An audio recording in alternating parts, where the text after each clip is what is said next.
sekarang kalau kita melihat Seno itu, saya tidak benci sama dia, wong saya kenal baik ya. Tapi saya selalu bilang, sekarang itu orang pada kagum pada Mas Seno itu, tapi nanti kemudian hari di wayang itu mau apa? Karena kita mempelajari masa lalu itu bukan demi masa lalu. Masa lalu itu justru demi masa depan. Jadi tidak mungkin apa kita mau mempelajari sesuatu itu dengan apa hanya mengandalkan masa depan. Oh ini kreativitas kok, oh ya boleh. Tapi jangan lupa bahwa kreativitas itu adalah suatu proses juga. Orang kreatif itu orangnya ya berproses, tidak mungkin tidak. Nah ini yang kadang-kadang kita tuh lupa. Jadi mau wayang apa saja di sini, ada wayang plastik, ada wayang apa, ya nggak ada yang melarang, tidak, silakan saja. Tapi sadar enggak? Ketika saya membuat ini tuh sadar enggak itu yang penting itu. Tahu nggak kenapa ini saya beginikan? Sampai ada wayang ini, ada itu ya apa wayang Papua. Ya boleh-boleh saja, tapi sadar nggak? Tahu nggak apa maksudnya itu? Jadi jangan ketika kita berkesenian ini, jangan sampai kita itu kehilangan dimensi akademis sedikit pun, jangan sampai itu tuh hilang loh.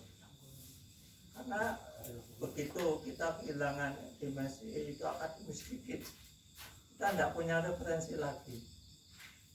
Kalau referensi hilang ya sudah, kita mau apa? Sekarang wayang udah banyak yang hilang kok.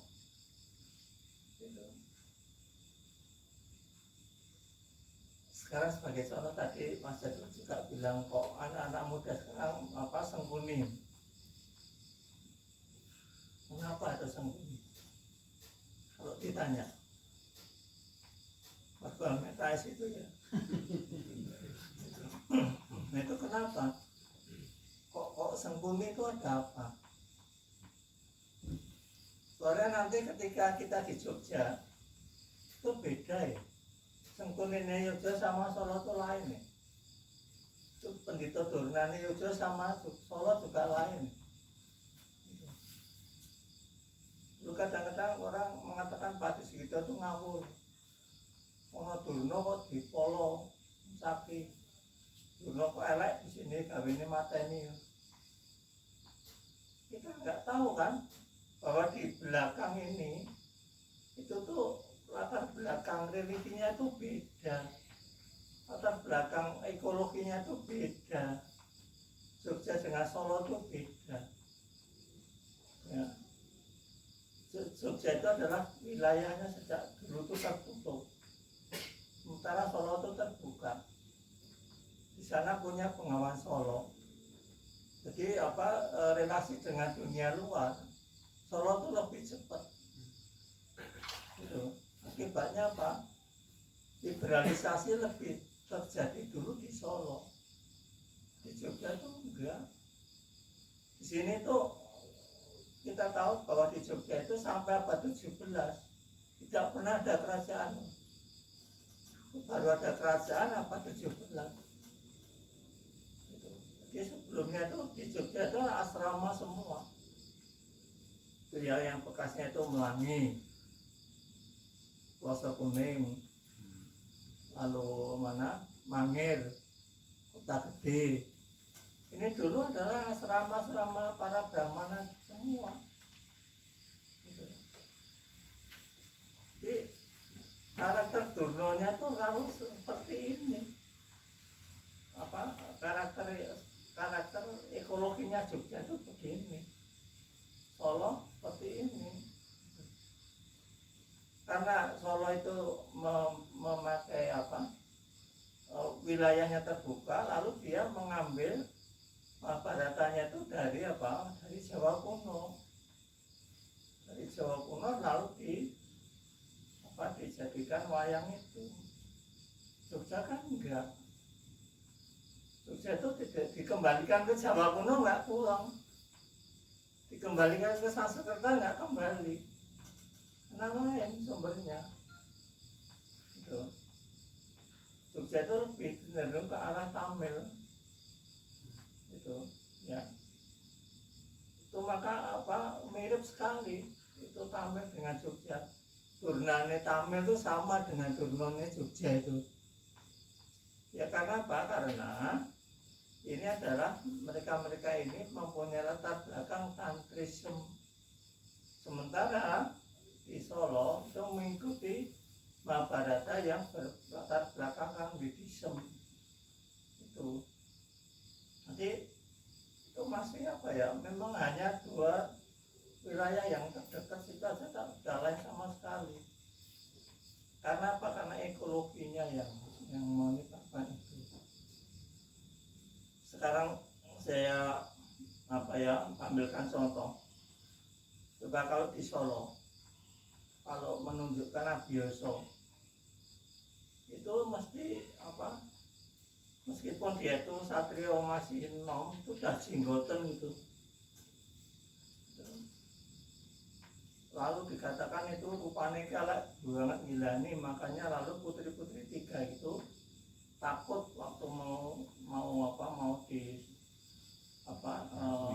didatangi oleh Abioso. Maka yang satu matanya buta, yang satu pucat, yang satu kakinya pincang. Ini tidak dijumpai di Jogja. Kalau kita tahu Abioso itu bagus banget. Itu bagus seperti Arjuna. Hanya hitam dia itu, makanya namanya Kresna Dipoyono itu. Tapi bagus sekali. Itu. Lalu kalau di Solo kan itu neneknya Rawa sama Pandawa. Di Jogja enggak. Abioso itu hanya Mbahne Pandhawa. Kurawa itu bukan keturunan Abioso. Itu loh. Ini perbedaan semacam ini yang perlu kita cermati lagi agar kita itu bisa paham itu loh. Oh, ternyata nanti wilayah Mas ini di perbatasan sana, saya yakin itu lain lagi. Itu Yojo dengan Begelen sudah lain, dengan Kebumen lain. Yang benar yang mana? Benar semua. Gitu. Jadi maka kalau wayang ini memberi inspirasi itu, itu yang memberi inspirasi orang saat jagat itu, inspirasinya dari situ semua.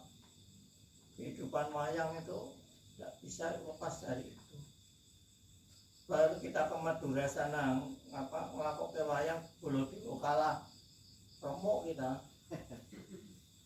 Di Jogja sampai Sri Kandi perang kalah remuk kita. Gitu. Ini nggak berani merangkai Sri Kandi, kok Sri Kandi kalah itu nggak ada di Jogja. Gitu. Kita tahu kalau di Solo kan Sri Kandi itu kenes ya. Kok Jogja kan enggak. Jogja itu Sri Kandi itu judusnya bukan main. Nah ini ada sebabnya juga gitu loh. Nah ini inspirasi ini akan muncul dari tokoh-tokoh semacam ini, dan juga nanti akan kita memahaminya ini berlapis-lapis semacam itu, seperti yang dikatakan Mas Cedul tadi itu dari berbagai perspektif kita tuh boleh saja memahaminya tuh ya, tidak ada larangan. Asal jelas arah saya ini gitu loh, agar agar kita tuh tidak padu tuh. Tolong perspektif ini setara lagi gitu. Ya nanti kalau saya suruh ngomong nanti dulu saya selesai. Nah ini dulu. Terima kasih buat Romo, tepuk tangan buat Romo. Jadi banyak hal disampaikan oleh Romo Malu ya tentang wayang yang bener sama wayang yang sekarang yang dimainkan atau ditampilkan oleh teman-teman yang muda. Saya jadi ingat sekitar 13 tahun yang lalu saya itu membuat wayang di Indosiar itu kebetulan di belakangnya adalah bagian dari kami membuat wayang yang kita campur dengan lawakan dan dangdutan. Nah, itu dulu saya sempat ribut sama Pepadi juga. Tapi karena di belakang saya itu ada kapital besar. Nah, artinya ini kita ngangkat wayang tapi harus dapat duit yang banyak. Nah sekarang saya baru menyadari bahwa hal itu adalah merupakan kesalahan saya juga itu loh. Artinya akhirnya terjadi pemahaman wayang itu yang akhirnya sampai sekarang diikuti oleh Seno Nugroho, karena Seno Nugroho juga teman saya sekolah itu. Jadinya seperti itu. Pernah saya itu ribut juga sama Pak Gito, Pak Adi Sugito. Beliau kan tidak mau ketika kita kasih sinden yang biduan. Nah dia tidak mau ya, sampai dia mau nolak untuk menerima job dari Indosiar ya. Nah itu sekarang menjadi pemahaman buat kita bahwa ketika kita berkarya tapi akhirnya menjerumuskan generasi muda, akhirnya melenceng seperti itu. Saya pikir ini suatu hal yang baik buat introspeksi kita juga yang muda itu. Oke, terima kasih, ini makin seru.